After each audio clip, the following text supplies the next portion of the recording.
그 후로 나는 틈날 때마다 전도지를 들고 전도에 나섰습니다.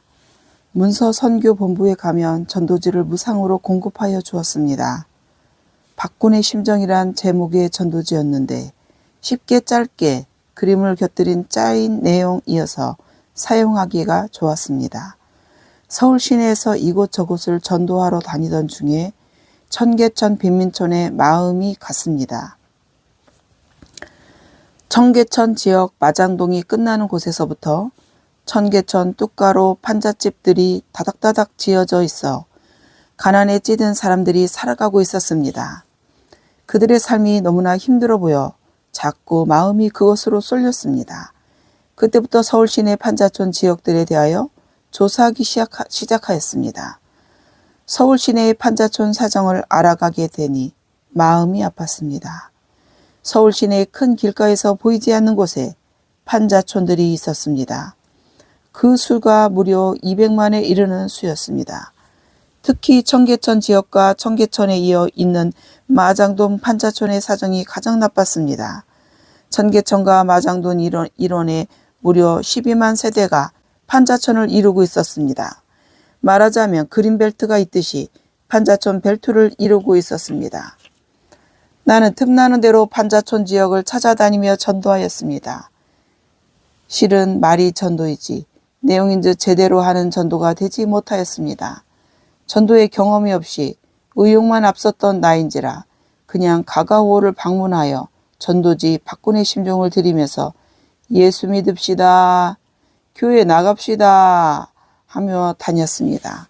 그러나 1971년 여름방학쯤에 한양대학 뒤편 송전동 판자촌 지역에 필이 꽂혔습니다. 처음 시작은 판자촌 주민인 김종기 씨를 만나는 데서 시작되었습니다. 김종기 씨는 가방끈은 짧았어도 영성이 깊고 적극적인 성격인 분이었습니다. 새 집에 도배하는 직업을 가진 사람이었는데 그가 나를 한양대학 뒤편인 송전동 판자촌으로 안내하였습니다. 그곳에는 송전동 74번지 한 번지 안에 1600세대가 살고 있었습니다.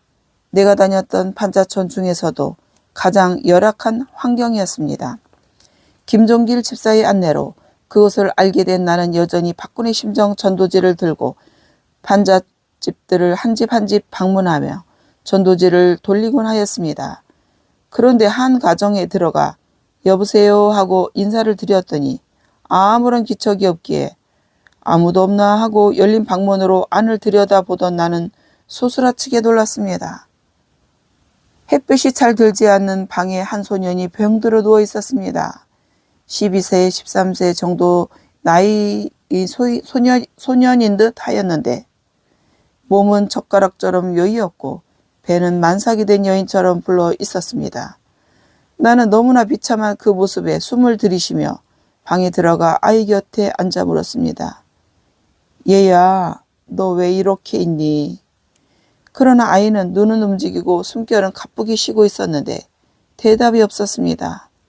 나는 그런 모습을 보고 그냥 돌아설 수 없어 누군가 가족이 오기를 기다렸습니다. 2시간 정도 책 보다가 기도하며 기다렸더니 50대 정도로 보이는 부인이 들어왔습니다. 나를 보고 누구신지요? 하고 묻기에 일러 주었습니다. 나는 이 마을에 전도하러 온 사람입니다. 이 집에 들렀다가 병들어 누워있는 아이를 보고 발길을 돌릴 수 없어서 누군가 가족이 오기를 기다리던 중입니다. 부인께서 이 아이의 어머니 되십니까?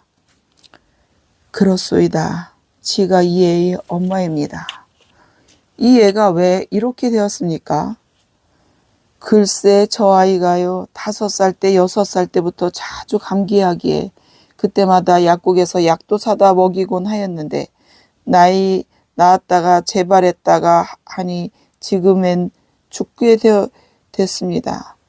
그러면 아이를 데리고 가서 진찰이라도 받았는지요?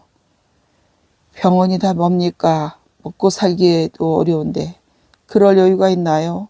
그냥 아스피린 사다 먹이고 땀 내게 하고 하며 지냈는데 2-3달 전부터는 저렇게 배에서 고름이 나오면서 죽게 되었어요.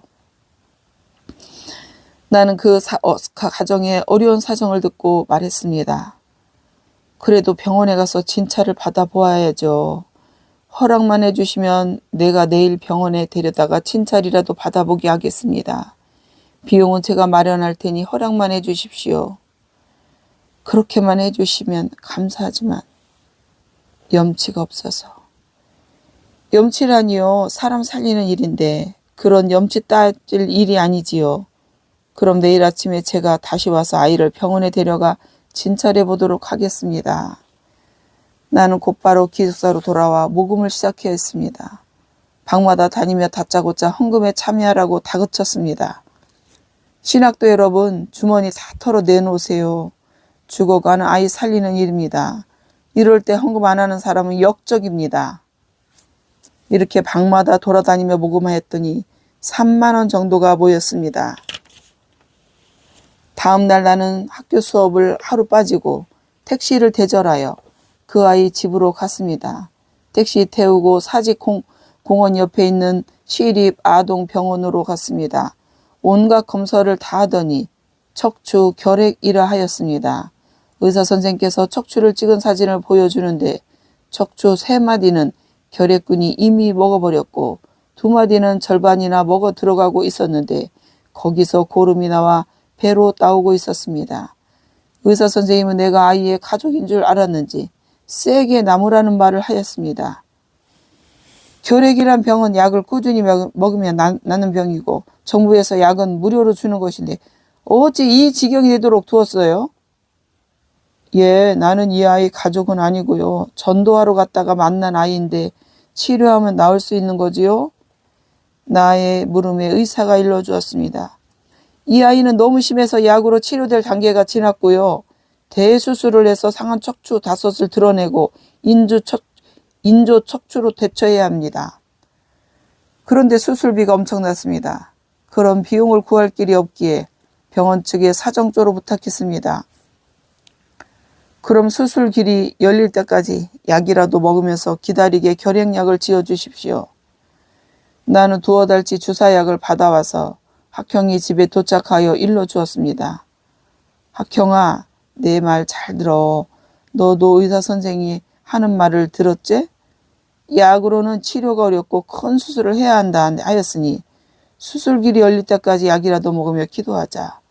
예수님께 열심히 기도하면 예수님이 너도 회복되도록 도와주실 거야. 너도 기도할 줄 아니? 학형이는 기도를 안 해봐서 할 줄 몰라요 하기에 너 글을 읽을 수 있니? 물었더니 읽을 수 있다기에 기도문을 적어주었습니다. 예수님, 저 낫고 싶어요. 나아서 다른 아이들처럼 씩씩하게 뛰어놀고 싶어요. 예수님, 도와주세요.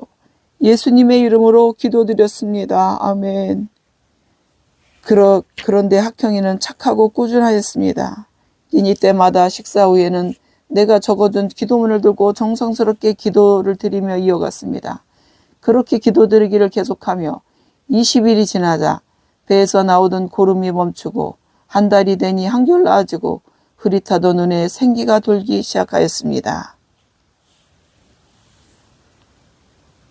오늘은 여기까지 하겠습니다. 내일은 75쪽부터 읽겠습니다.